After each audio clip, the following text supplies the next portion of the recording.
Israel കഴിഞ്ഞ ഒരു വർഷത്തിന് മുകളിലായി യുദ്ധം ചെയ്യുന്നുണ്ട്. ഇസ്രായേൽ നടന്നുകൊണ്ടിരിക്കുന്ന യുദ്ധം, പ്രത്യേകിച്ച് ഹമാസുമായുള്ള ഈ സംഘർഷം 2025ഓടുകൂടി രാജ്യത്തിന് ഏകദേശം ഒരു 253 ബില്യൺ ഇസ്രായേൽ ഷെക്കൽ അതിന്റെ ചെലവ് ഉണ്ടായിട്ടുണ്ടെന്നാണ് അറിയുന്നത്. അതായത് ഇസ്രായേൽ ഷെക്കൽ ഡോളർ എന്ന് പറയുമ്പോൾ 67 ബില്യൺ US ഡോളറിന്റെ ചെലവ് വരുമെന്നാണ് കണക്കാക്കുന്നത്. അതായത് ഏകദേശം ഇപ്പോൾ ഒരു 64 ബില്യൺ US ഡോളറിന്റെ ചെലവ് വന്നു കഴിഞ്ഞിട്ടുണ്ട്. ഇസ്രായേൽ സെൻട്രൽ ബാങ്ക് ഗവർണർ ആയിട്ടുള്ള അമീർ യാറോൺ ആണ് ഈ കണക്കുകളൊക്കെ പുറത്തുവിട്ടത്.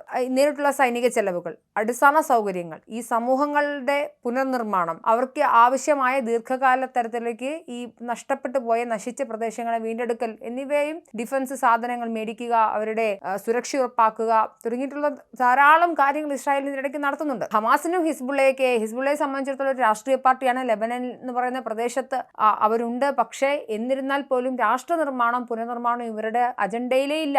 അവർ ഏതെങ്കിലുമൊക്കെ പടുകുഴിയിൽ കടന്നായാലും തങ്ങളുടെ ജനത നശിച്ചോട്ടെ, നരകിച്ചോട്ടെ, കുഴപ്പമില്ല, പട്ടിണി കിടന്നോട്ടെ, എന്നാലും ഞങ്ങൾ യുദ്ധം ചെയ്യുന്നു എന്ന് പറയുന്ന ഒരു മാനസികാവസ്ഥയെ കൂടെ നിൽക്കുന്ന രാഷ്ട്രം അല്ലെങ്കിൽ ഒരു മിലിറ്ററി ഗ്രൂപ്പാണ് ഹിസ്ബുള്ള. പക്ഷെ അതേസമയത്ത് ഇസ്രായേൽ എന്ന് പറയുന്നത് ഒരു രാഷ്ട്രമാണ്. ആ രാഷ്ട്രത്തിന് ഒരു വ്യക്തമായ സുരക്ഷിതത്വ ബോധം ഉണ്ടാവണം. ജനങ്ങൾക്ക് നന്നായി ജീവിക്കേണ്ടതുണ്ടെന്ന ബോധ്യമുള്ള ഒരു ഭരണാധികാരി ഉള്ളിടത്തോളം കാലം ഇസ്രായേലിന് ഇവയൊക്കെ പുനർനിർമ്മിച്ചേ പറ്റുകയുള്ളൂ.